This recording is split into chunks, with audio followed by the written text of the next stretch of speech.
It's going to take me back to the main menu anyway, so I can quickly hop that in. Right, we're We'll live. clip this bit out in All right, well, hello everybody, and welcome to the second ever Rapid Formula One podcast, where we review and preview the race from the previous weekend, and we look at what the drivers and teams have coming up against them in the next weekend. This week we're going over the Bahrain Grand Prix, the first time that we got to see these next-gen Formula One cars on track racing each other, and there were some big surprises out of that weekend. And it's awesome that I am joined by two very good gents and friends of mine. We've got Ryan Causer, and we have Good evening. Yep, good evening, and we have good old Jack Vaughn. Yo, how's it going, everyone? Thank you very much for having me again. I'm very much looking forward to this. Yeah, I'm looking forward to it as well. I'm glad we were able to make it this time. Sadly, Ryan wasn't able to join us last week because he had some prior engagements going on, but we hope to be doing this every week, like I was saying last week. We kind of settled more or less on doing it on Thursdays so that way we can review all the information and everything that's come out after FIA reviews and team reviews, and we can also then preview the race that's coming up for the next race weekend.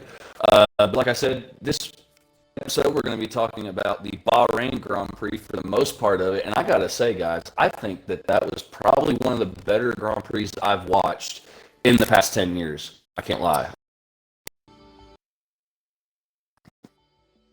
I think there was so much going on.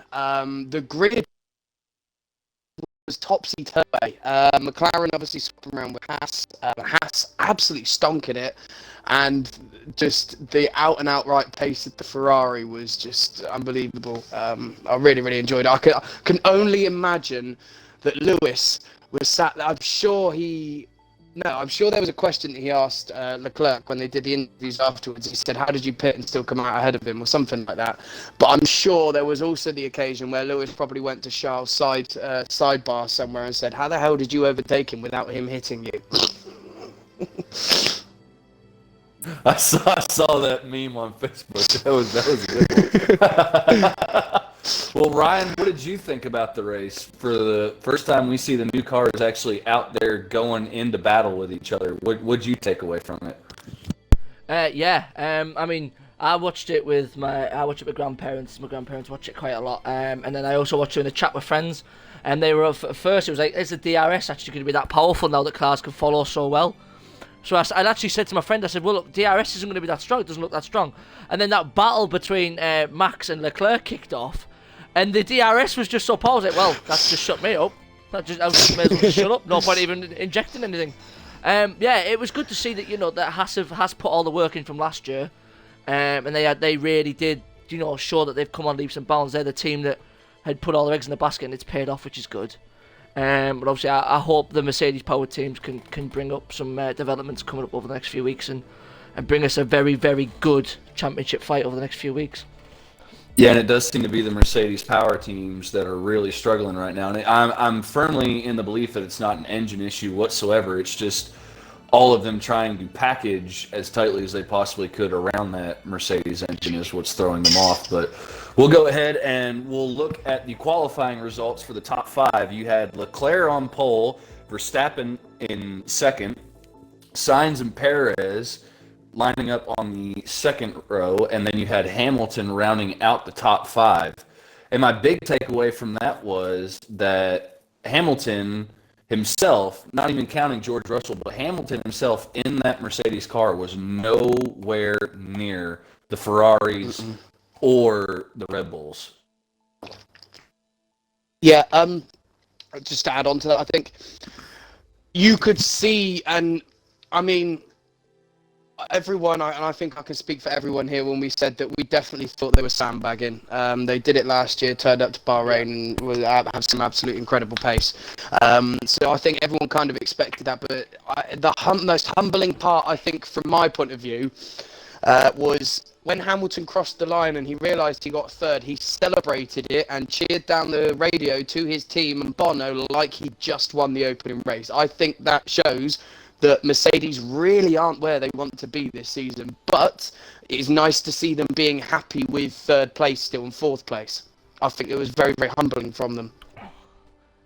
Yeah, Yeah, I'd have to agree. I definitely agree with that one. I mean, it's. I think they knew that they didn't quite have the car advantage that the Ferrari did, and I think they were expected to be behind Red Bull. I think if they come in and qualify where they did, and the turn around went, look, at the end of the weekend you're going to walk away with P3, P4. Yeah, I think I think everybody would have been happy with that. Definitely happy with that one. Yeah. Yeah, it was also nice to see during the podium that Toto and Susie Wolf were both standing below the podium with big smiles on their face, which is something that you honestly would not have ever guessed you'd see from the Wolves when their best driver finishes the race in P3, and it's more or less a gift that he was able to stand on the podium. But yeah, we'll go ahead and we'll move on to the teams. So how we're going to do this is we're going to go through each team. We'll talk about how the drivers did and how the team's overall race went. So obviously, first off, we have to start with Ferrari. Charles Leclerc takes the Grand Slam. He led every lap of the race. He had pole, and he also took the fastest lap, and he also won. Perfect weekend for Charles. His teammate Sainz had a little bit of a struggle in qualifying, couldn't get that last lap pulled together, which is why Verstappen was able to beat him to the front row of the grid, or else I really feel like Ferrari would have locked out the front row. But then both Ferraris able to finish for the team's first 1-2 in years. I can't remember exactly how long it's been. I heard the stat a few days ago. 2019, Singapore. Yeah, okay, that's right, when Seb finished in front of Leclerc. Yeah. Yeah. Well, what did y'all take away from that? Because, I mean, my biggest thing was that the Ferrari just looked absolutely dominant, and Charles looked so calm being put under the pressure from Verstappen that you even heard him in the podium interviews afterwards, or no, excuse me, in the pen after the podium. He was saying, I really wasn't all too worried about it, because I knew that he was going to run in really hard and possibly go deep, and I would just brake early to make sure that I had DRS down the next straightaway, and I'd just take it back. I mean, he had so much left over mind capacity in that race that he was able to think about that while trying to keep a car on track at 190 mile an hour. I mean, it was really good to see. I mean, I grew up obviously in the mid 2000s, probably the same as probably you guys. So for me, if my first sight of Ferrari dominance was the Schumacher era, obviously just them dominating it. And then obviously Kimi Räikkönen in their last World Champion 2007, it was good to see them get back on top. The other thing I like that the fact that obviously there's respect between both the Ferrari drivers. Obviously this may develop because obviously now they have a really strong package going into this season. But I like the fact that, Sainz hasn't laid down and taken a convention that obviously people class Leclerc as the golden boy for Ferrari. Obviously, last season he beat him in the championship. I like the fact that he's also, pushing just as hard as Leclerc is. He's not going to sit back and hold station. I think there's going to be a good battle between those two developing. Yeah, I think it was. I think it's very nice to see. And I was going to interrupt you earlier when you kept saying Ferrari got front row. It was almost a 1-2. I have to iterate how amazing that sounds just to hear that. That one, Charles Leclerc got the clean sweep. 2, that it was a 1-2, and 3, Ferrari are back with a vengeance, baby. And I can't wait for this season. It was, like you say, it was sad to see Carlos couldn't hook up that last lap in Q3, which, like you say, I think that would have definitely put him on the front row with Charles, and who knows, it might have been a closer battle between the two Ferraris rather than Max, as Carlos used it as a rear gunner. But I do now. The thing that kind of worries me about this season with these two is they get along very well. But when we look at the history of Charles and Seb, Lewis and Nico, Lewis and Jensen, Lewis and Fernando, when you've got a good car that is possibly able to take the two drivers to the championship, that's when the friction comes in, because it is just between you two. That means it's two parts of the garage being split rather than working together, being split to fight against each other. And I'm hoping they're going to use their brains and not do what Mercedes did with Rosberg and Hamilton at Spain and at Spa and end up taking each other out. Yeah, I'd have to kind of disagree there, because I want that chemistry back at a team where the two teammates are really going at it and they're fighting for everything on and off the track. As my child walks in, hi Michael, can you please go back to your mom? Mikey. Hey Daddy's Mikey. trying to do something here. I'll quickly hop in whilst Lando's See yourself there. out. Close the door. I'd like to see that friction, but I as well as seeing that friction, I think Carlos can be quite a laid-back guy, so I don't know how he's going to react to it. I'm not sure how much pressure he's going to. This is going to be his first chance. Obviously, he was at Toro Rosso, Renault, and then McLaren was strong, but this is going to be his first proper chance. So hopefully we can see a good fight between them. I hope that level of respect stays, but I hope the friction and the tension's there as well. But I just hope it doesn't boil over like we've seen with many of the championship competitors in the past. Yeah. All right. Well, we'll move on then to the second strongest team that we saw this weekend, and that was Red Bull.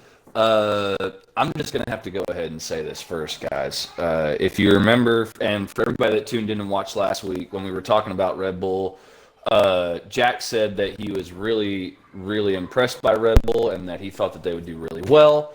I, on the other hand, had a few reservations about them taking over the engine package from Honda. And, yeah, it seems their engineers can't calculate how much fuel they're supposed to put in that thing before they put it on the grid for the race. You're supposed to just fill it up, just put the 110 kilos in and let it go. No. So Let it go. So we had we only had 3 retirements for the Bahrain Grand Prix. All 3 retirements were Red Bull powertrain cars. For Pierre Gasly, it looked more like it wasn't with the ICE itself. Looked like the issue was more MGUK or MGUH. Yeah, that's what Horner had said. Yeah, he said MGUK involved. He said it had just malfunctioned basically that caused the fire problem they had. Yeah, and then we had the two Red Bull powertrain cars of the Works team, which is Oracle Red Bull Racing this year. They were running at the front the whole race, fighting for the very front.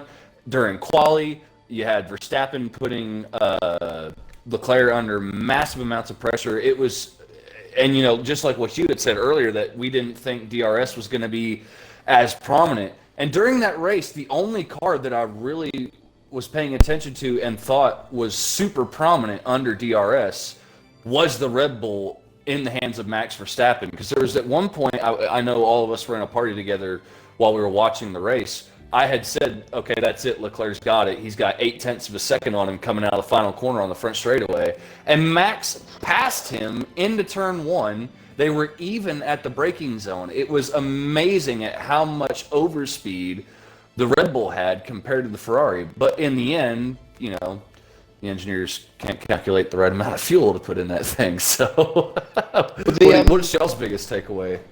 So there's 2 main points. So one point I want to slate Crofty, because as much as I like to listen to commentary, I'm sorry, but he needs to be fired, and so does Martin Brundle. They know jack crap all about what they're actually talking about. The amount of times in that race that they said someone was overtaking and it was the completely different driver on the other side of the garage. It's like, come on guys, there's 20 cars on the grid, 2 drivers for each team. How the hell can you not tell the difference? They also have a big number on the back of the car. Exactly, and also different coloured helmets and different coloured T-cams. The thing that really, really annoyed me and wound me up is when Perez, I will elaborate, when Perez, air quote, spun into turn 1, the first thing that Crofty said was, oh, he's been taken out! No. And then he was like, oh, he spun it! No. His engine seized, mate. He literally just said to you he's got engine problems, goes into the corner, the engine cuts out, it seizes the rear wheels. Come on, even if I don't get paid to commentate, how the hell do I know that? Sat at home, and he doesn't even know when he's sat at the racetrack. But the other thing I wanted to point out was Red Bull did say and come out and say in one of their press conferences with one of their press teams that they ran very, very low downforce to keep up with the Ferraris in a straight line, which really hampered them in the middle sector. You got 3 main straights on that track, 4 technically, which are very, very powerful, but you can't, with DRS and with the ERS, I don't think you're really going to gain that much time, enough to pull away. You needed that happy medium, which Ferrari had. They had the high downforce package, but that engine was an absolute tank. Even Max came out and said that they're just so damn quick in a straight line. Yeah, credit where it's due. The one thing I really, really like to see was that there was a few guys complaining about pace with the medium compound. And then you had Sergio Perez just going, do you know what? Just bang, fastest lap, bang, fastest lap. Yeah, this isn't a problem. I like to see his pace. It was a usual day at the office till the problems persisted for Max. He was going in deep, he was being over aggressive, a lot of overspeed, daring overtakes, the usual stuff for. I like to see Perez. He was finding a lot of pace. It seems like both of them seem to have a good package. Just obviously the reliability is just not there at the minute, but they seem to think they'll have Adrian Newey looking all over the place. He's going to be glued to that car over the past week. I don't think he's left it alone in the garage. Cause I know what he's like. He's got such an in-depth field from all the other teams he's worked at. He tries to work out everything he can. But yeah, I hope they can iron out the reliability. Because they do a lot for F1. People always say, I hate Red Bull, I hate this, I hate that. They do a lot for the sport. Obviously, they are running 2 teams here as well, so it does help with us having an extra team in there to go racing with as well, for the championship point of view. And obviously, they are based in the UK, so we hope they can do well. I'll let Lando carry on. I'll just quickly jump in, sorry. Yeah, go ahead. What we were talking about, we've got Connor in the chat. Hello, Connor. He said, to what I said about how the hell can Crofty and Martin Brundle not tell the difference between cars, they should tint the cars slightly, like a trim for each driver. So the way I thought about this is, Fernando, in the best example of this, because they're running 2 different liveries, the only car that is running 2 different liveries this season, the Alpine, I think that they should have different colour, like Alonso should run the pink car, Ocon should run the blue and pink car.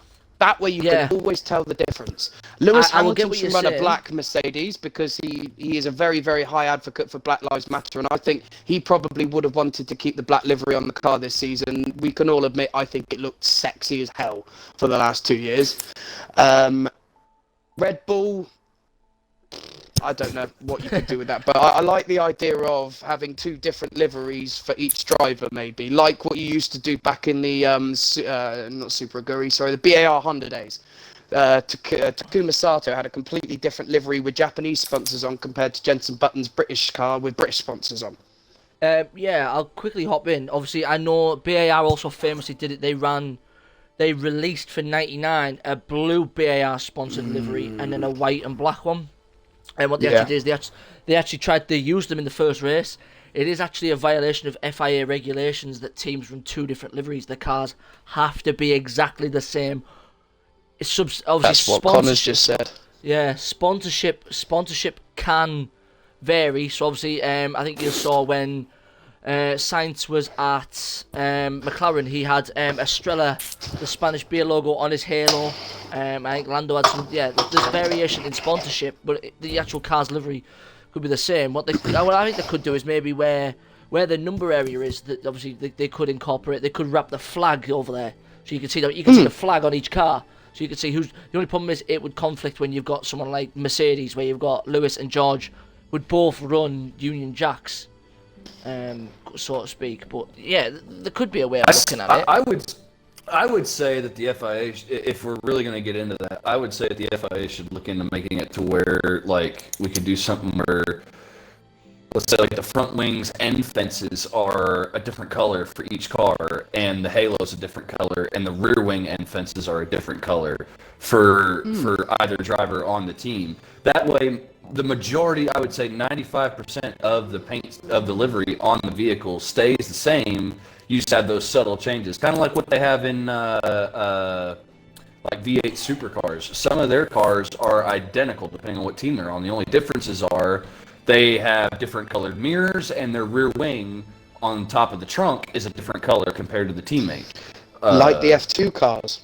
A lot of the F2 drivers, Yeah. like you look at the like of Mick Schumacher and Nikita Mazepin last season, they both had completely different liveries each, and different suits as well. So Uralkali was Mazepin's main sponsor, obviously because of his dad, and then you had 5 and 5, which is a German company that's linked to Audi that make furniture, wooden furniture, chairs, and all of that.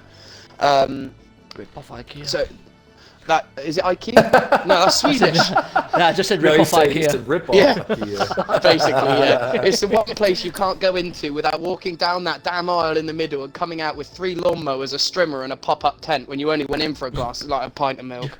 Don't Well, stray from the I path. would say that you had said that you weren't sure what you could do with Red Bull. I'll say this, and then we'll move on.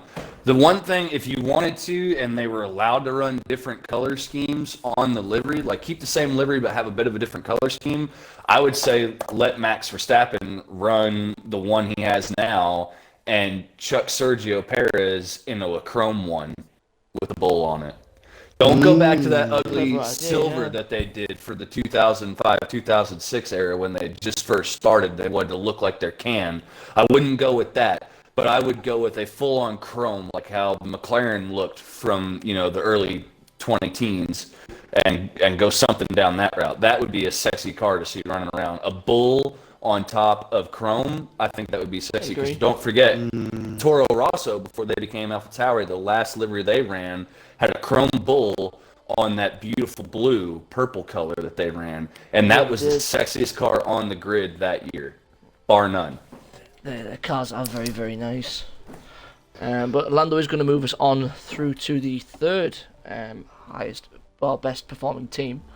Yeah, and let's just take a guess at who that could be. Haas. Yeah, it's Mercedes. Damn it! I was going to say Haas, honestly. K-Mag P5, it counts. Well, no, I'm going to go with Haas because you had Hamilton and Russell finishing P4 and P3 respectively. The car just was not on the pace to keep up with either the two front runners, being the Red Bull and the Ferrari. But they both seemed like they had solid pace in the car, and they had a solid understanding of how they had to drive the car. It's just the car itself is not fast enough. We could see that they were brought in and they did some really wonky strategy, which didn't work out at all. And then even once they brought Lewis in and put him on the medium compound tire, the first lap they saw he was going 3 seconds faster than George, and they left George out there on that same jacked up tire for another 5 laps before they decided to bring him in and get him off that tire. And the only thing that really helped George to get was the late safety car that brought everything back together. So my big question for the two of you out of this race, we know that in the past few years, Mercedes has adopted a strategy of only having one pit strategist that calls the strategy for both cars. Should Mercedes move away from that idea, get rid of James altogether, bring somebody new in, or should they bring in a second person to do George by himself? Just so that way we don't have one person that's bringing in both cars on the same strategy, and if the strategy doesn't work, both cars are screwed out of a good race. Personally, I would move towards bringing in a second. Purely just down to the fact that the other thing me and the grandparents know is that Mercedes' pit stops seem to be slacking. Their pit stops used to be absolutely on point. They were to do with the team of beating pit stops regardless of bit. They could double stack. They could rotate everything as they can. I just feel like if their performance or whatever package they've got isn't quite there this year, I think bringing in a second opinion for a strategist. Okay, obviously there's one way of winning the race, which is pace. The other half is probably the strategy. If you've got somebody in there who can back up or can engineer another team, you can always maybe guarantee yourself that one car may potentially have an edge. And for me personally going forward, I would look at maybe bringing in somebody. I'd keep James. James has been fairly reliable. Yeah, he's made a couple of bad calls, but every race strategist can end up doing that. That we're all human at the end of the day. I'd like to see them bring somebody else in personally. I'm not sure what Vorno thinks. I'd like them to. Well, I mean, they've obviously won 7 championships for a reason. 8, if you want to count the constructors last season. So they've won 8 constructors on the bounce, 7 drivers' titles for a reason. It's only been since they've actually been put under a little bit of pressure that I think the strategies have kind of cocked up a little bit. But I'd like to see a second person come in, but I would like a third to come in. So you would have one for George, one for Lewis, and then you would have one that branches over them that says, no, this is going to conflict with each other, this is going to cause too much problems. Like, do you know what I mean? So you'd have one working for George, you'd have one working for Lewis, and then you would have them working under someone that would basically make the end call for them, not for both of them, but he would just be like, yeah, that's fine, do that, bring him in now, yep, that's fine, we agree. Like, I think it would be a bit more fair to have one each and then someone that kind of runs them to make sure it's all fair. I have to kind of agree and disagree with the both of you. I think honestly, I've been, and people are going to harp on me, but I've been watching Formula One since I was 5 years old. I've been watching it since 2002. And I have never seen a team strategist make a call like that in a race, other than Ferrari, because Ferrari's done it for years, but I don't really count them in this conversation. Because when it comes to race strategy, I just don't. Yeah. Sorry, what do you mean you're older than me? I'm older than you, so you were 5 years old in 2002. I was 4 when I started watching. Well, I was born in 96. When were you born, Nate? 96. Oh, well, what month? 97. August. I was born in February. Suck my hoop, boy! Suck my hoop! Get your own phrase. The pair of you two now could suck my hoop. Right on. Well, if you want me to use my own phrase, well, why don't you just go give your balls a tug? Oh. All right. So we'll move on. All right. So we'll move on. Like I was saying, I think James needs to take a sabbatical, because for him to bring them in for the hard tire was already a stupid call. As soon as I saw them going in and putting that tire on, I was like, there's no way that's going to get them any sort of advantage. They're not even going to be able to take that tire to the end, because it's not been working for almost anybody that's used it this whole weekend.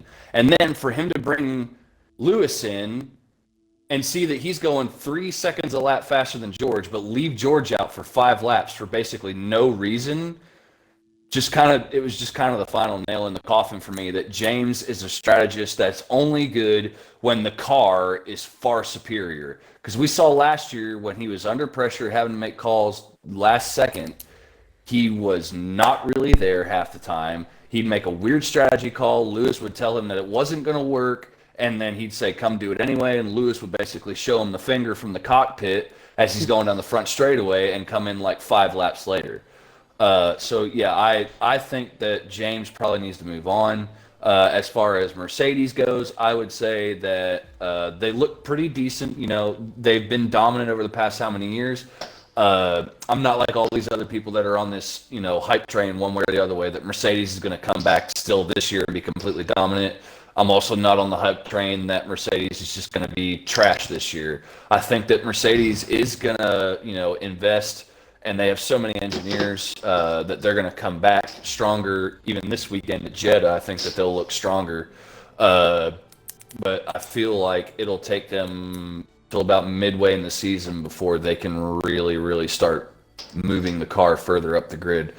But we'll go ahead and we'll move on now to Alfa Romeo is the one that I've got next on my list. Alfa Romeo had Valtteri Bottas starting P6, and he quickly off the start had the same clutch vibration problems that he had been having through every practice start. It's just a gremlin that they seem to not be able to get rid of in his car, and he dropped from 6th to 14th within the first 3 corners.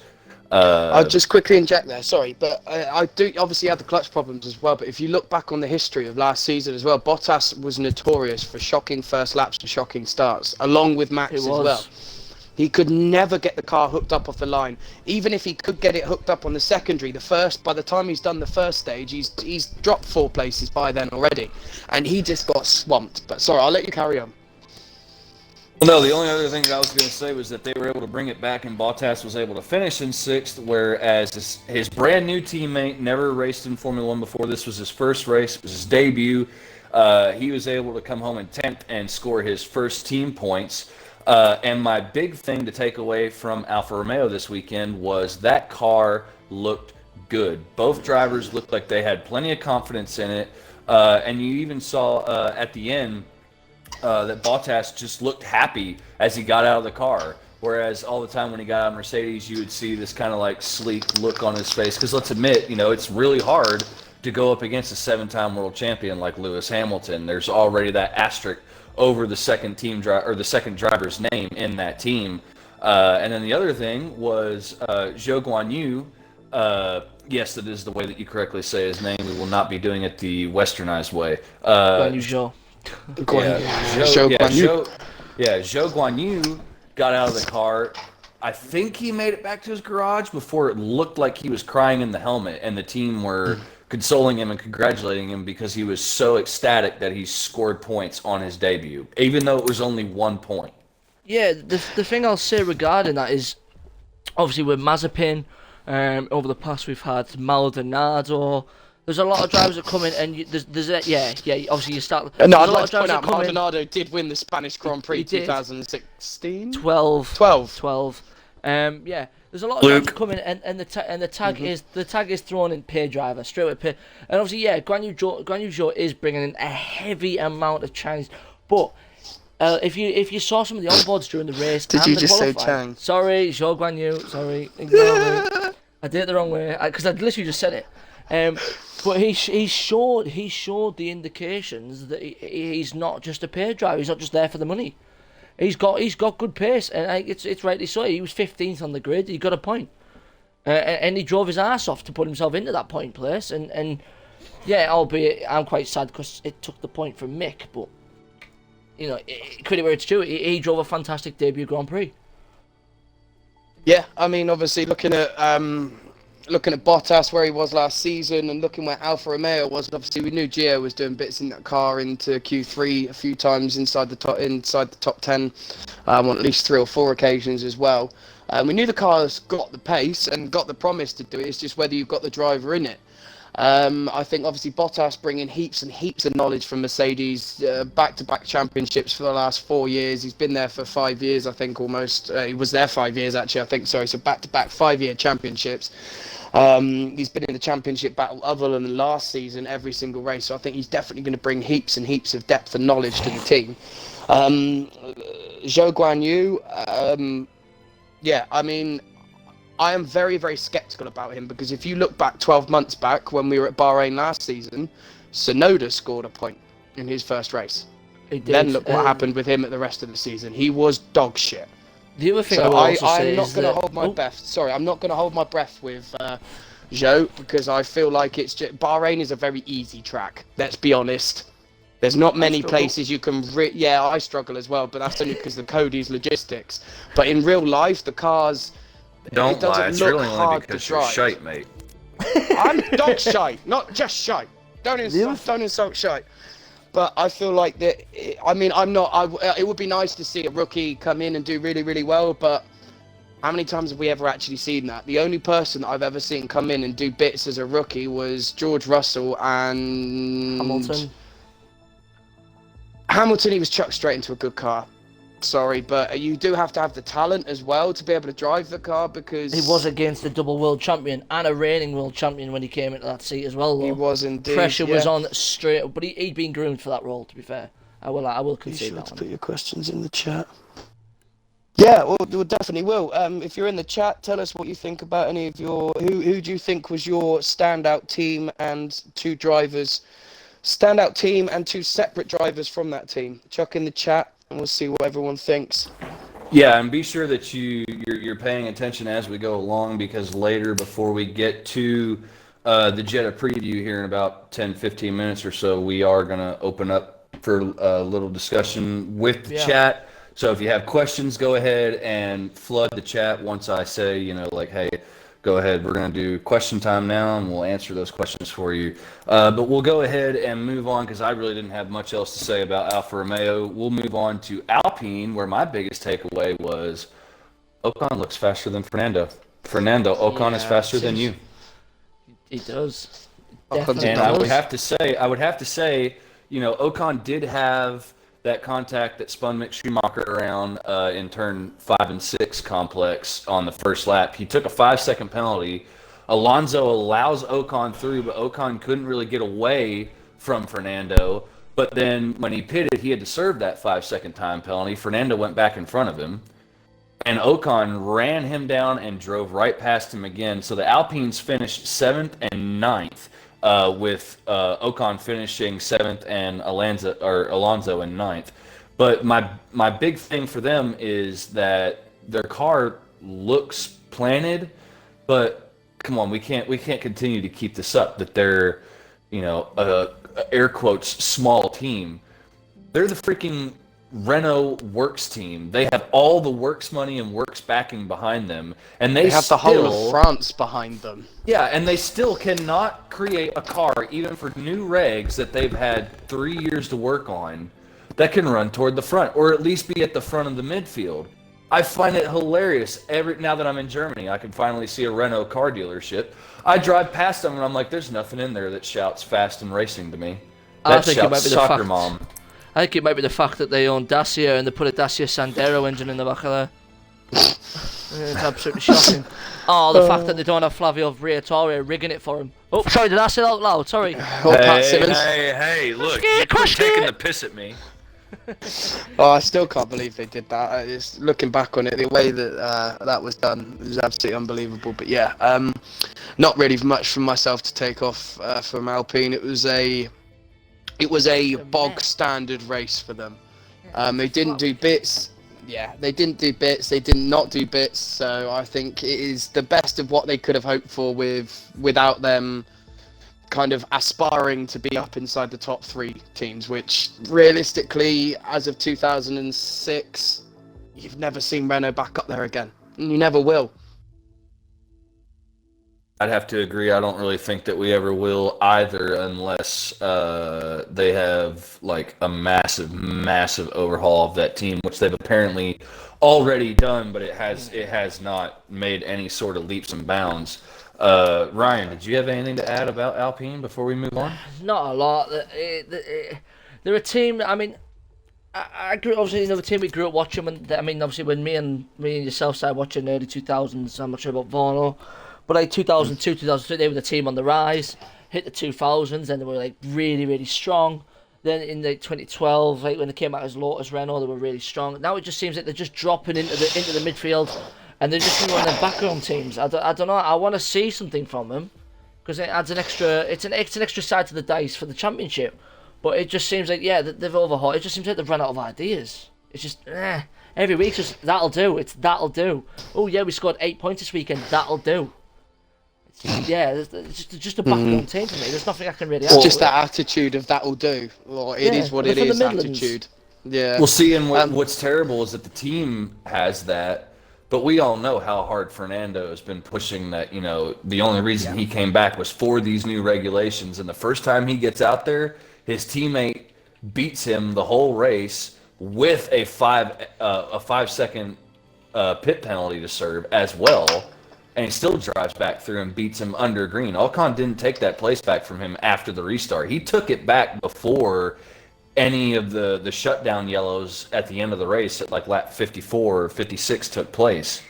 So I will quickly say though, 2 points. Adarosa said in the chat, Grosjean at Lotus wasn't too bad, was he? I'm sorry, Causa, he was shocking. He crashed nearly every 2 races. He hit people, he took people out.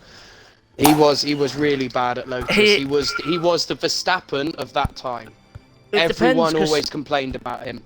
If you're talking about rookie season, his rookie season was bad. But when he was at Lotus, he had them couple of things. Obviously, that massive incident at Spa, where Alonso and Hamilton came together, they bounced a bit. There was an absolute. But then, halfway through that season, he became a father, and through his last few parts at that Lotus team, you saw the maturity start to kick in with him. And you saw that in Haas as well. Yeah, you saw that in Haas, and to me, but he did, even amongst the immaturity and the Maldonado-esque, as I'm going to call it, driving that he had, and that impatient attitude. Some of his performances were still very good in there. That race where he was challenging, I can't remember who it was it Kimi Räikkönen in 2011? Kimi Räikkönen won the 2012 Abu Dhabi Grand Prix in that car when he came back. It wasn't a slouch of a car, and yes, Grosjean did do bits, but to say he did well in the car compared to what the good results definitely didn't outweigh the incidents or the bad results that he had. Yeah, you put it that way. I agree. And one other thing I will say, I don't like Ocon as a driver. He is a big gangly giraffe, and I cannot stand him. He's a privileged little bastard. Whoa! You, sir, need to shut your mouth and respect the new Formula One meme god. Okay? Meme god. Yeah, no, he's a funny guy. But I'm sure that's going to hurt him when he I will sends the say butler I to have go a get his dog's lot of waistcoat. respect for him, because if you watch, there is a video that was released by F1 of good sportsmanship. It is Mick Schumacher getting out his car, and you see Ocon running from 5-6 cars behind, running to him, tapping him on the shoulder. You don't hear him say it, but he is apologising profusely to Mick, which I think is brilliant. You don't see that a lot of times when drivers do accidentally or have a little bit of contact or take someone out. I think that was a good sign from him. Shows a lot of maturity on his head that is standing 7 foot up in the air. And I think Mick would have definitely appreciated that as well. Because if Mick hadn't been spun and he got himself back to 11th, I genuinely think Mick could have been inside the top 8. Yeah. Well, see, but the problem, we'll get into that when we get to Haas. That when we hit Haas, But next up is, anybody want to take a guess? AlphaTauri. Hey, let's go. I've already got the car up. I've just seen that. I'm playing the guessing game. Before you said it, everyone in the chat, I'm guessing the team. Stay with us on the game. All right, so my big takeaway from AlphaTauri was the car looked strong. Pierre and Tsunoda both running at the front of the midfield for most of the race until Gasly had that unfortunate MGUK issue. Some sort of a fault probably caused an electrical fire underneath the engine cover, causing him to stop on track and bring out the safety car on lap 46. But the car, to me, looked good. It looked steady, and Tsunoda looked like a completely reborn driver compared to what we had last year.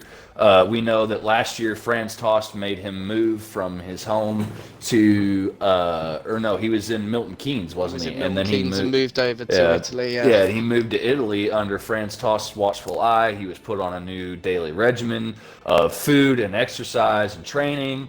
And it seemed toward the end of the season that he was getting more and more comfortable in that AlphaTauri. And now this year, again, he scored points the first race, but how much do you really want to take away from that? Because he did the same last year and then had shite the rest of the year. Again, it's a bit, I don't know, there's signs there that it could be a better season, but then again, as Varno said, and now yourself, it was the same last year. I think on the AlphaTauri measure, obviously, we want to see how their reliability comes in over the next few weeks to properly give them some form of race pace and race craft evaluation. Obviously, you've seen how, Gasly probably could have been in the round, probably the Ocon bot. I think he was going to be about 6th or 7th. But then, yes, Tsunoda, again, I think it's just going to take him a couple of races just to see how he settles in. But, they've got the hallmarks that they've got a good challenger, maybe a team that's going to lead that midfield now, and hopefully they can push on. Definitely.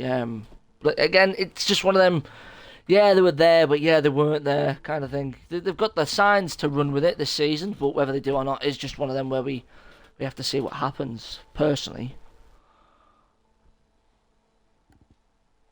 Jack, what do you think? Not really much. I think it was just a standard race for them. They obviously, Gasly was very unlucky with his engine problems. Tsunoda, again, he got a point, but like you say, there's not really much more to add. It's going to be the rest of the season that is going to be the telling point. Yeah, I'd have to agree with both of you. We'll have to really wait and see. We know what kind of a driver Pierre Gasly is, but Tsunoda still has a huge question mark over top of his helmet. But we'll go ahead and we'll move on to the next car on my list. Take the guess. What is it? Haas. Yeah. Aston Martin. Damn it! Nope. I went to Haas first. Okay, we're going to my favourite team now. Let's boogie. Okay, so Haas shows up last year with a completely shit car, and after race 1, they were like, no, this is the car we're racing with. We're not doing anything to it. We're just sticking with it and focusing all our development on the new regs for next year. And they show up to Bahrain testing. They lose a sponsor. They lose a driver. They bring Kevin Magnussen back as a surprise, because it was funny because nobody in the Formula One community was even talking about the fact that he might be even in that big question mark of who's going to sit in that seat alongside Mick Schumacher. But Kevin Magnussen comes back, puts the car way up toward the front of the midfield, basically at front of the midfield, and then he is able to put himself in 4th place on the first lap and then falls back a bit. Unfortunately, like I said earlier, Mick Schumacher had the spin after the contact with Ocon, but Mick Schumacher drove out of that spin like a boss and continued to race. But these cars finished well after how many seasons of us watching them fumble around at the back, not being able to figure it out. You got Magnussen in 5th and Schumacher just outside the points in 11th. So let's go ahead and run through Haas real quick. What's y'all's big takeaways? For me, all I've got to say is I'm really glad to see them. Obviously, they had that debut season where they were around 7 and 8 every race, scoring gradual points, and the progression was there, and it fell away. I'm glad to see them back. Personally, I really wish that they could have got Grosjean out of his other duties, and he was the one back in that other seat. But obviously, I know Gene Haas had suggested that he wanted an experienced driver, which obviously has led them to bring Magnussen back in. And I think in terms of Mick Schumacher, yeah, he's shown really well. Yeah, people are looking going, oh, how come one's 5th, one's 13th at one point or wherever. 12th on the grid, I think he qualified. Yeah, exactly, he got taken out. But I think in terms of Formula 1 race, it's a bit different to F2. Principles are still there. I think once he learns how to handle an F1 car around other cars, he's used to dawdling at the back from last year. I think he'll definitely also pick it up very quick. He's got the pedigree in his family to do so. He's also got a very good mentor in the 4-time world champion of Seb Vettel. I think he'll be very, very good alongside K-Mag, especially as they start to hit the European season once he finds his feet with a mid-table running car. But obviously, I'm just really, really looking forward to seeing what these guys have coming forward. And that's all I have to say pretty much on Haas. Whoa, go Haas! That's Boogie. Yeah. I can't really echo anything more or add really much more to that. Very happy to see K-Mag doing well. I think I don't think it was a huge shock to the system, because I think once Mick knew that he was losing Mazepin, which I'm sure he was absolutely gutted about, because I know those two got along so well, air quotes. I feel like it was a bit of a shock to the system for Mick, because he's never had to fight with his teammate. He's never had a teammate that's been faster than him in F2 and in F1 last year. He was always faster than Mazepin. It's very good to see K-Mag come back in and do absolute bits. I thought he would do quite well, to be fair, because he's always had that good racing edge on him. I mean, him and Hulkenberg have always somehow come together. So anytime those two are on a track is like when myself and Tristan are on a track. We are just, somehow we end up hitting each other and crashing. But I think it was very good to see him back. I think he definitely deserved it. If I'm honest, I would much prefer him over Grosjean, because Grosjean, I'm sorry, anyone can argue this, but his fire was his fault. You watch that corner, he is on the left of the track, he does not even look in his mirror before he swings it over to the right, hits Kvyat and straight in the wall.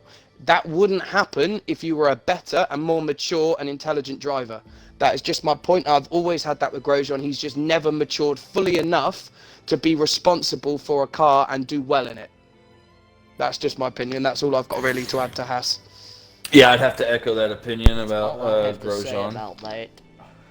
I'll quite frankly thank you to shut the hell up and leave the Southern American accent to me. Thank you fucking very much. Can you at least do the Forrest Gump then, please? And that's all I have to say about that. Yes! He sounds like Reverend Lovejoy! He sounds like Reverend Lovejoy! Oh my God. Do you want me to do the next team in the Forrest Gump voice? Oh my God, yes. We need to get a Forrest Gump hot lap for Div 1. Alright, so oh my God. I said it now. Alright, Here we go. Right, let's go. So the next team that we're going to talk about is Williams. Williams finished very well. Albon in P13. And Latifi brings it home in P16. But unfortunately, the car still looks a little slow, kind of like me. Life is like a box of chocolates, and it's like this car. You never know what you're gonna get.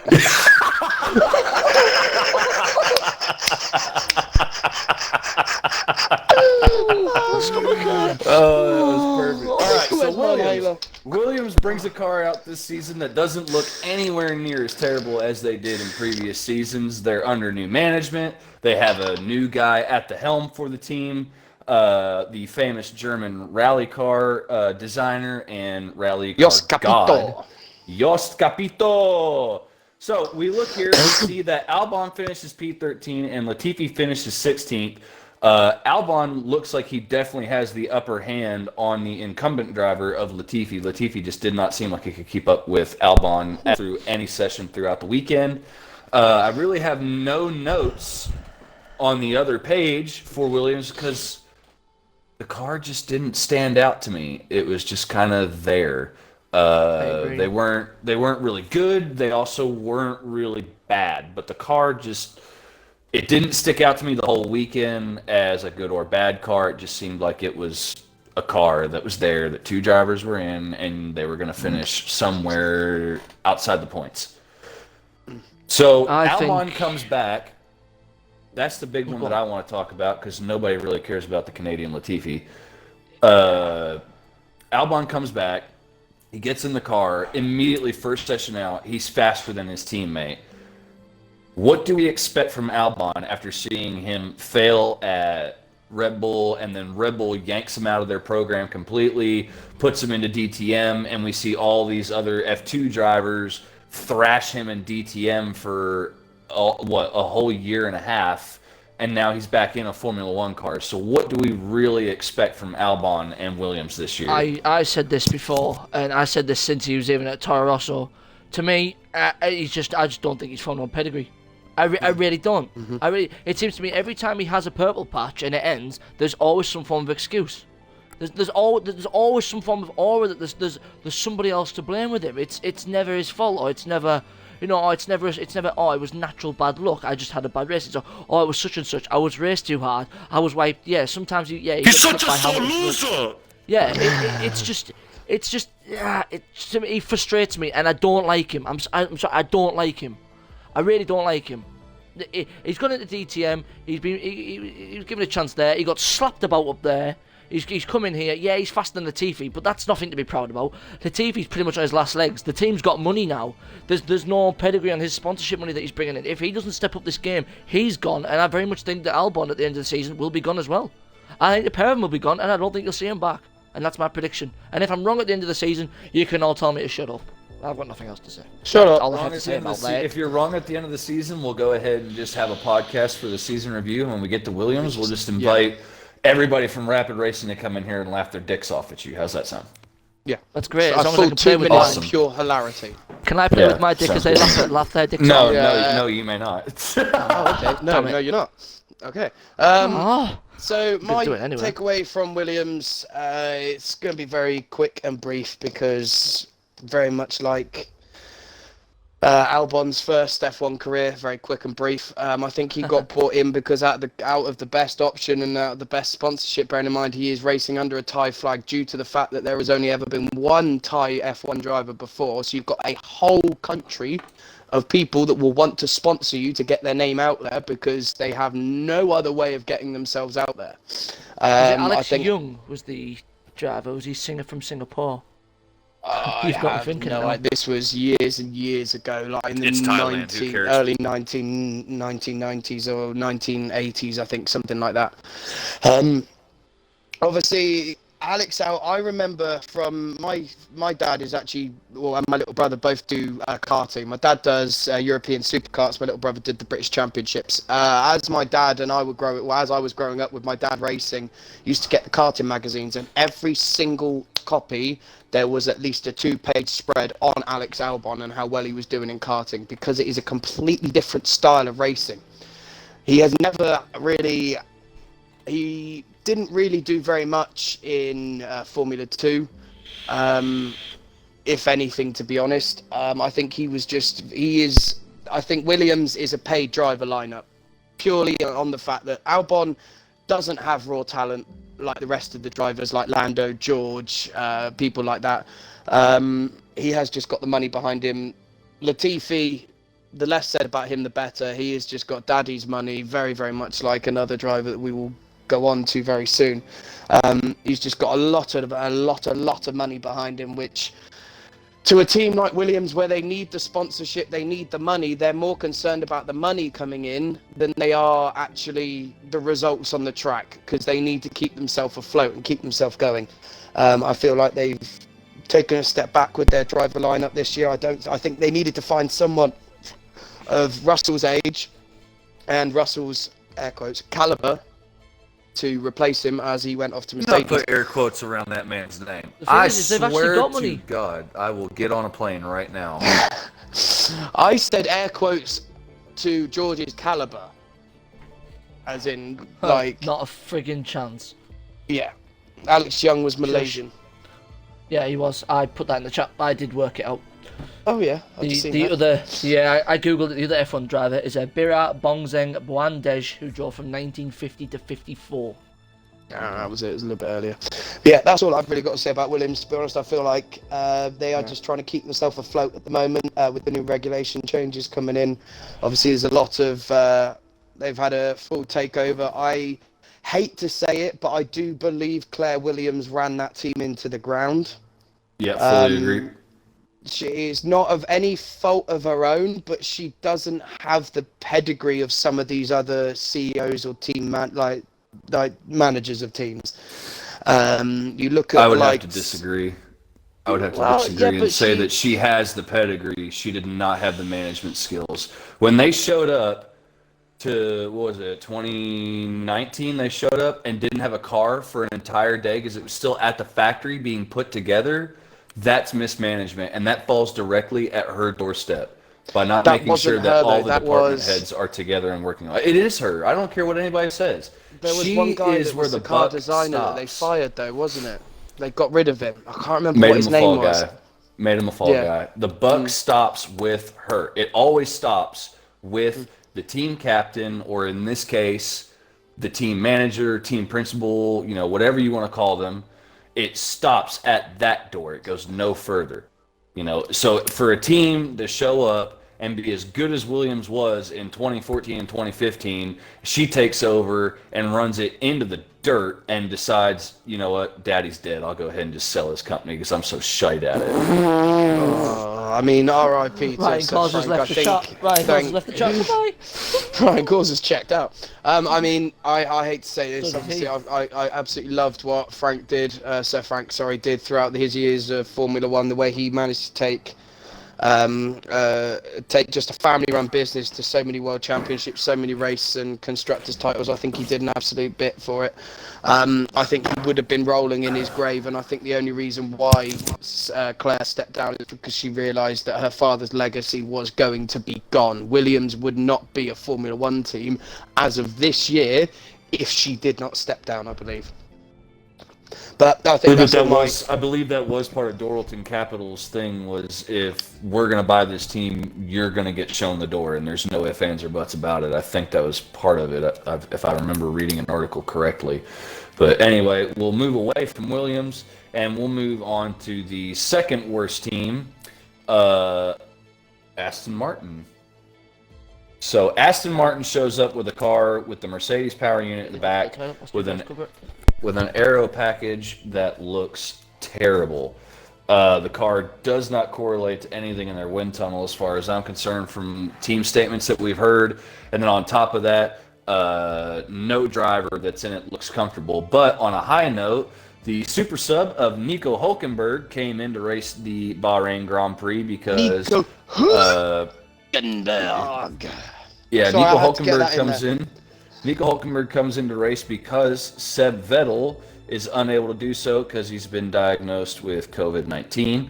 And Nico Hulkenberg is immediately on the pace of Lance Stroll and then surpasses Lance Stroll rather quickly, as Stroll, if I remember right, qualified 17th or 18th, and Nico made it into Q2. But then Nico struggled with the car a bit during the race. But all in all, not a bad weekend for Nico. Aston Martin finishes with both cars outside the points, with Stroll finishing 12th and Hulkenberg finishing 17th. Neither of the cars had any sort of major issues or mechanical malfunctions during the race. Just seems like that car is genuinely a back marker this year. And as we all know here at Aston Martin, we strive to be the very best at everything we do. Yeah, I'll quickly jump in because Cause is probably still wiping his bum. I'm back. Oh, hello. So, yeah, I mean, obviously Hulkenberg coming in, super sub again. Bear in mind, he hasn't done testing, he hasn't done anything, so he has just had to kind of jump in the car and go with it. I think he did as well as maybe as could have been expected with the dodgy car that he's got. There was a statement put out by Aston Martin with regards to Sebastian Vettel about 2 days ago saying that Seb is still has not flown out to Saudi Arabia because he's still giving out positive tests. They are going to leave it till Friday, so it will be Friday now in Saudi Arabia. So we will see whether they're going to give him to Friday. If he hasn't still then produced a negative test, they are going to keep Hulkenberg with him because they are at the track with him. So, I mean, I'd love to see Seb get in the car and see what he can do, but, I mean, I'm very, very happy to see Hulkenberg in there. And finally, if it wasn't for Lance and Lawrence, Daddy's Money, who, if I'm honest, is probably one of the worst drivers in this field, I think it would be Hulkenberg straight in that seat with Seb, and you would have a German lineup in a British car, like you've got a British lineup in a German car for Mercedes. Boom. Yeah. All for me is I'm wondering whether Seb's just saying, do you know what? I'm looking at the result. Yeah, I don't want to race.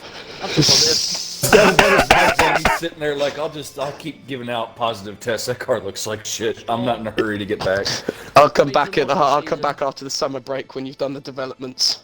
Yeah, for most of the season, you're not going to hear me mention much about Stroll. He's there on a technicality. It's Dad, I want to race. There you go. There's a team. Do whatever you want. Don't really care. He can suck my hoop. Really glad to see Nico Hulkenberg back yet, as again echoes just what Varnell said. He hasn't had the time. He's been shot in last minute. It's now I have to race. Better get over there. Oh, better drop in this car. This car's crap. That's what it is. Hopefully, I really like Aston Martin though. I like Aston Martin as a manufacturer, as a car brand, and I really hope they do well because obviously they are British, and I just love that car. And looking at it is just fantastic. But yeah, there's not much to say. I did like Aston Martin quickly just before we jump on, because I think we're getting on a bit. It's gone on for a little bit longer than we thought. I think we have to accept that it's going to be between an hour and a half each week because we just love to go in depth with it and suck my hoop. But honestly, I liked Aston Martin. I like the whole concept of a British team coming back in. I like the idea of having actual car manufacturers in the race. So you've got like AlphaTauri and Haas. They're not actual car manufacturers, they are just companies. Neither Red Bull. Yes, sorry, and Red Bull as well, yeah. I like the idea of the fact that Porsche are coming in soon. I still think Audi, Porsche, Peugeot, Toyota should come back. Maserati 100% Toyota should come back. As well. Maserati, Lamborghini, all of these big manufacturers that you could quite easily get into F1, I think they need to be in because it would bring in so much excitement. Because you've got people that would be watching just normal GT3 races with Lamborghini works cars, or like the Le Mans 24 Hours. You've got the Porsche work cars, the Aston Martin work cars, which obviously are now in F1. You've got the Lamborghinis, you've got the McLarens, obviously they're in. I would like to see these cars in F1. Audi, I think, would come in and do absolute bits. German engineering, and if anyone tells me that they have found a better road car than an Audi, they are on crack. Mate, bog standard stock road car, Audi is the best.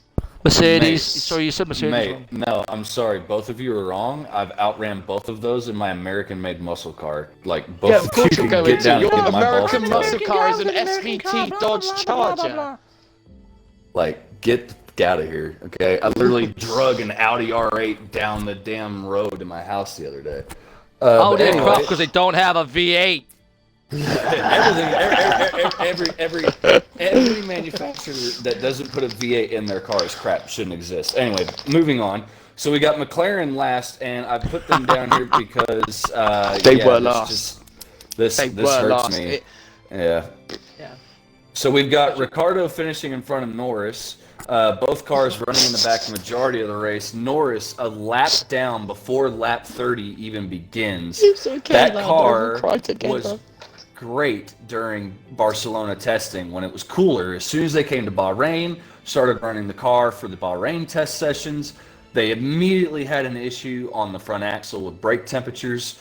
They attempted to remedy that with an upgrade that came at the last day of testing, but it made it to where the brakes were now under control, but the aero pathways on the front end of that car were heavily sacrificed to get the brake temperature in the correct window.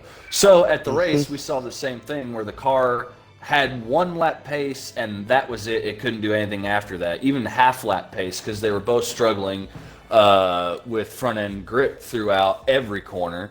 So we saw both cars finishing down at the bottom. Give me your opinions on that while I go take care of my screaming child. See you right back. I'll let Vaughn handle this one because I don't really have much to say about less than pretty much most of the others. So, I am currently looking down at my limited edition Lando Norris McLaren t-shirt, crying my eyes out. Good. Because, yeah, suck my hoop. Yeah, I mean, I expected bigger bits from McLaren during pre-season testing. Obviously, as Michael said, that the lower temperatures definitely suited the McLaren. George Russell even came out and said that he didn't say names, but he said a certain red car and a certain orange car, which, unless you're colorblind, you're going to know which cars those are. He said they're looking very fast on the long run and on the short run, on the quali pace. It has come out to be completely different.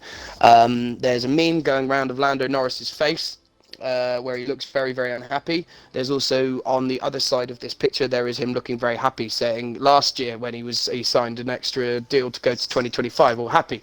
This year, after the Bahrain race, I'm here till 2025. Ugh.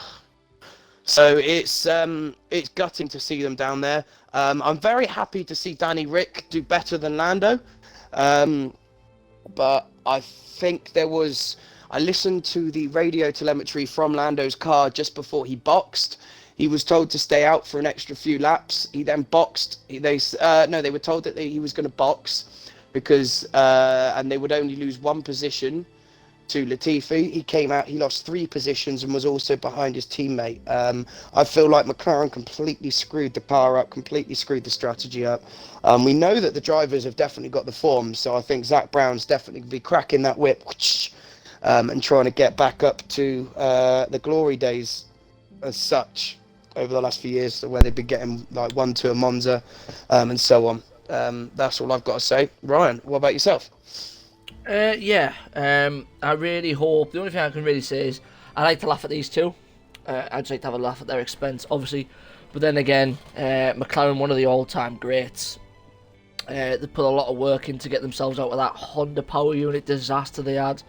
Got themselves picked back up. They've had a couple of years where the growth was there, the team looked really good. They were thinking this year, we were on the podium last year, this year, we're going to be echoing from Danny Ricciardo's win, we're going to be winning more Grand Prix. I really hope that the issues here aren't season long, and I hope they can bounce back. I hope it's just overheating issues and things that they just need to work at, maybe cooling and airflow temperatures that they may need to look at and stuff. But fingers crossed, I hope they can bounce back. I haven't got much to say. We're just going to pretty much be moving on to the Saudi race preview. Yeah, I'll just quickly have one more thing about McLaren. Obviously, once we hit after these first few flyaway races, obviously we've got Saudi, then Australia coming up very quickly afterwards, which we do in fact actually have, I think, a full squad of the Aussie Div 1 lot meeting up and going to watch the Grand Prix as well, which would be quite interesting to to see them all absolutely pissed as farts. But I think once we get back into Europe, I think the McLaren will excel a little bit more, and I think it will be fighting in the mid-pack a little bit just because of the lower temperatures. And I think at some point they've got to pull their fingers out their rectums and start to sort that car out. I don't know if Michael is back. Doesn't seem, I think like he is. So whilst he's got to sort out his little one, we'll go through we'll start with you, Ryan. What are you? So obviously we've got Saudi coming up this weekend. It's only the second time we've ever been to this track. It was honestly, in my opinion, other than Monza last year, was the best race of the season. It was absolutely disgusting and despicable driving from the top two. I'm not going to point the blame at either or more. I think Lewis was playing around and being a bit of a wally when it came to driving up his arse. He should have just gone around him, because the speed Max was going, if Lewis had just gone straight past him, even if Max had sped up, yes, he would have had DRS, but he would not have been close enough. And with the pace of that Mercedes, he would have been gone. So that is just the maturity in Lewis's head, I think, not coming out. Max, the less said about the stupid moves that he decided to make, the better. The problem I found with Max was he was driving very stupidly at the start of the season, Spain, Imola. Then he calmed it down a little bit. He got the results in, he did well. And then towards the end of the season, where it was getting closer again, he started to drive like a twonk again. So it'll be interesting to see what happens. All the drivers that are going to this race, there is only one driver in the field that has never raced at Saudi Arabia, and that is going to be Kevin Magnussen. Zhou Guanyu raced there last season in Formula 2. Mick obviously did F1. And I think that is the only rookies we've got in the field this season, as in obviously Zhou Guanyu. But yeah, K Magazine never raced there. No. Yeah, obviously, if he races, it will be obviously for the two. Ironically, the two drivers that hate each other are going to be the only two drivers that have never raced at this track, and I damn well guarantee you they're going to be right next to each other on the track. So it'll be interesting to see what happens with that. I'm very, very excited for it. It's very, very twisty. It's a Monaco and Baku mixed together, but on steroids. I think you're 60 to 70% of the lap you're on full throttle, and you are never within a millimetre of a wall. You're always within, a millimetre of a wall, which doesn't leave very much margin for error. I think it's going to be a good race for Ferrari with the higher temperatures, and their straight line speed I think is going to be very good, and their higher downforce as well. I think it's going to be a game of catch up for the rest of the field against them. Yeah. I know that we're going to see how cars manage as well. You might see overheating here as well. I know that 70% of the track is full throttle, so there's going to be a lot of power unit demands here. So hopefully that those power unit issues, or if there is any that the Red Bull / Honda combination have got, they can maybe iron those out. Maybe we might see cars with the stronger aero packages moving through. I'd like to see Haas maybe trying to maybe increase on that if they can take advantage of some of the other guys in the pack. But it's obviously there's not a lot of knowledge here. There's not a lot of foundation we can go off. Obviously we can only go off last year, which was a bit of a nightmare. There was the back end of the season where those inconsistencies were showing. But yeah, it's a track that doesn't disappoint. I think that's clear. It's going to be one that doesn't disappoint. Yeah, there's a lot of ethical reasons why people don't want to race there, but that's not what we're going into. From a racing perspective, I think it's going to be a good one. The cars are slightly narrower, and the following through these high-speed, full-throttle complexes that they've got in the track should maybe open up to some very good racing since following is a lot stronger with these new generation cars. I think we'll have to wait and see, to be honest, because I feel like I feel like Jeddah's a track that I'm not a huge fan of. Yeah, it produced a great show last year, but I feel like that was more or less both of the championship contenders being desperate to win that race. If we look back further in the field, there was not a whole lot of action going on the racetrack. It was more or less all about the front two. Not a huge fan of the Jeddah layout in general. Saw an interview and also an article with Herman and his son. They were the two designers. They were only given like a paperclip plot of land to put a racetrack on, and Herman himself had said that it was the toughest racetrack to design because they only gave him so much land. And even he's not happy with it because of the amount of land that he was given to try and make a Formula One worthy racetrack. I think it's shite. I think we shouldn't be going back because there were quite a few of the drivers that said that it is super dangerous because you are at such high speeds throughout most of that racetrack. And, you know, we'll say probably 65% of that racetrack, the corners are taking it full throttle.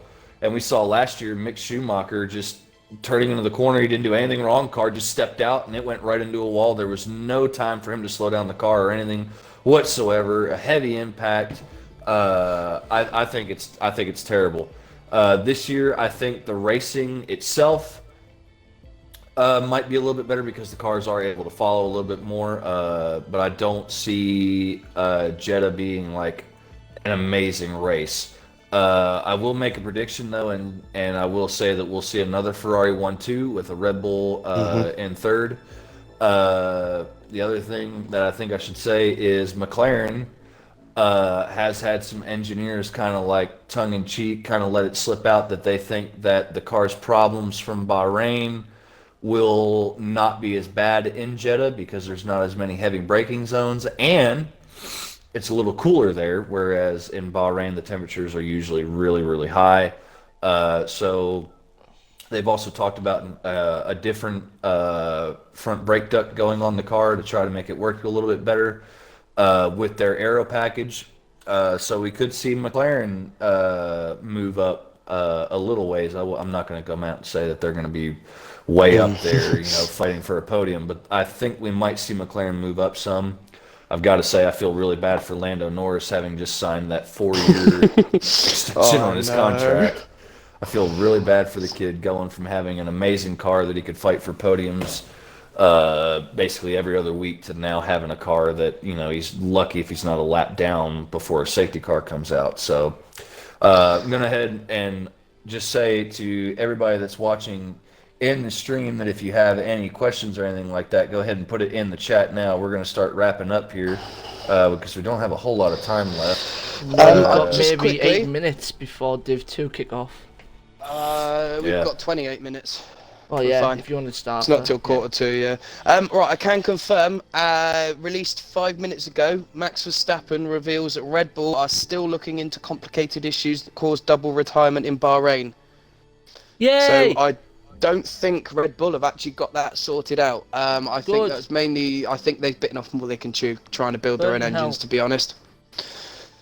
Well, see, at Red Bull, it's not like they're trying to build their own engine. They've taken a championship-winning engine from Honda and a lot of the Honda personnel because Honda is trying to transition more to EV, and they didn't want all these, amazing technical minds going to waste when it comes to a V6 internal combustion chamber engine that they actually said, well, why don't you just take them all over with you and allow them to operate. But I think that Red Bull has probably kind of stepped in and kind of tried to make their own tweaks because now they are Red Bull powertrains. From what I understand, they are going to be releasing the first ever Red Bull road vehicle this year or next year. No way, really? So, oh yeah, you haven't been hearing about that? Adrian Newey Newey's designing the car and everything.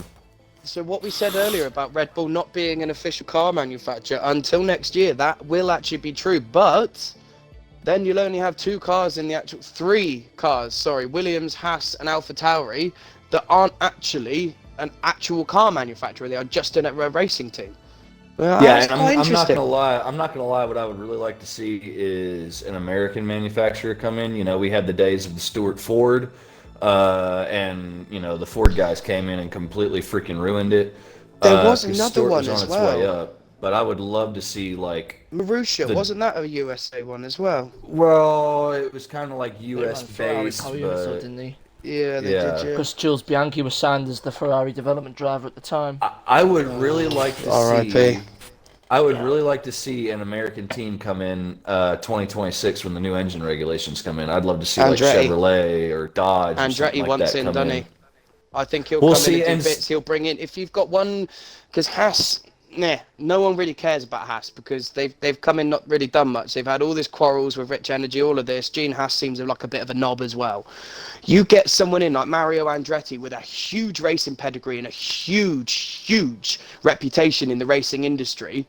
I genuinely think you are going to see every manufacturer from USA try and approach him and say, look, we will provide you with the engine, the car. All we need you to do is give us the knowledge and get the team together.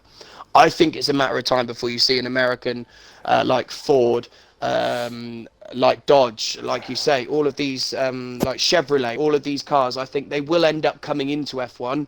I think it's just a matter of time. We'll see, and just to clarify real quick, you said Gene Haas doesn't really have a name over here in the States. He is very well known because he came in and started a NASCAR team not even 5 years ago, and their first year they were already fighting for the team championship, not a drivers' championship, the team championship.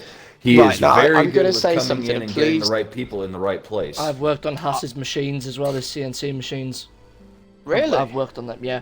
I worked as a CNC machinist whilst I was at Cummins. I did a lot of CNC machining on his machines, and they are very, very, very good. Well, one thing I will say with you regards to Haas, or Gene Haas and the NASCAR and F1. Now, please don't bite my head off with this. NASCAR, you turn left. That's it. In F1, it is much, much more complicated. You've got to get the car set up right. You've got to get everything is completely different to NASCAR. IndyCar, maybe you could kind of compare here's a little bit. here's what I want you to do. Here's what I want you to do. God. I want you. I haven't got any okay, soap. Right now, I want you to go in and delete whatever game you have to. I need you to make room for 20 gigs for NASCAR Heat 5. And you come do a race with me and my boys in the NASCAR League, and let's see how good you are at fucking turning left for 2 hours. Let's just see how good you are at setting up a car to turn left for 2 hours. Is it on Game Game Pass? Sleep. It might be on Game Pass. I will say I'll have a this. quick look. Formula One and NASCAR are not comparable when it comes to car The setups, technical side of it, engineering, yeah. and all that stuff. But when it comes to the money side of it, running the team, the cheating that goes on, the tongue-in-cheek stuff, that's going on in both sports, just like in every other motorsport. The only difference is, yes, our cars, for the majority, are set up to only turn left, but you try turning left at 180, 165 mile an hour, lap after lap after lap after lap, and making it to where that car doesn't wear those tires out within 5 laps. And make it to where that car can win. But then get it to where your team of 4 cars is doing that every race at every track, when every track they race on, even though they call them cookie cutter tracks, they're all completely different because of where they're located in the U.S.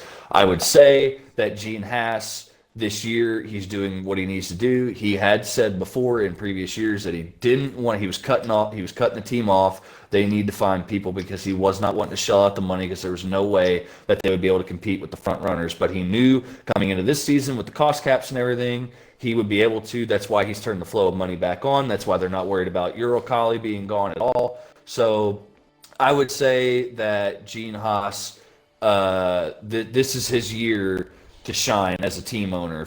He's got to get it right this year, and they've got to get on the right path, or else the Haas name, or as all the rest of you call it, Haas, even though that's not how you pronounce his name, Haas will be no more within 2 years, unless they get it right this year and they finish probably 5th or better in the Constructors' Championship. I think that Gene will end up pulling the plug on it, and he'll just go back to Stuart Haas Racing, where he's got all of his boys there that are constantly winning, and he'll say screw F1 and never come back, which will leave the door open for the 5 teams that Stefano Domenicali has said are trying to get into Formula One. So just earlier today, I read an article where Stefano Domenicali came out and said that it's not just Andretti Motorsport that's trying to get in. There's 4 other teams along with Andretti Motorsport that are trying to prove that they're good enough to be in Formula One. So we could see a huge shakeup around 2024, 2026 when the new engine regs do come into play, but we'll have to wait and see. But I think that's about time that we wrap it up. We didn't have a whole lot of time to talk about the McLarens, unfortunately, because they finished in the back. There's a lot of aero parts that we could talk about for them that they've got going on. A couple other things we didn't get to talk about would be the Max Verstappen steering wheel issue. Still not clear as to what happened with that changed the suspension geometry on the front end. But I would say all in all, we pretty much covered everything we can from the Bahrain Grand Prix. And moving on, we have Jeddah. Practice starts tomorrow. We have session 1 and session 2 for Friday. We have a regular weekend or a regular race weekend coming up. So it will be sessions 1 and 2 Friday, FP3 Saturday morning, and then Saturday afternoon we will get, or excuse me, Saturday evening, because it is a night race, we will get qualifying.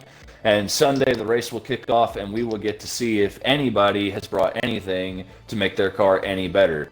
But until next Thursday at 6 p.m. British time, this has been the Rapid Formula One podcast. I'm Mike Oliver, that's Ryan Causer, and that is Jack Vaughn, and we will see you all next week. Thank you very much. Bye-bye.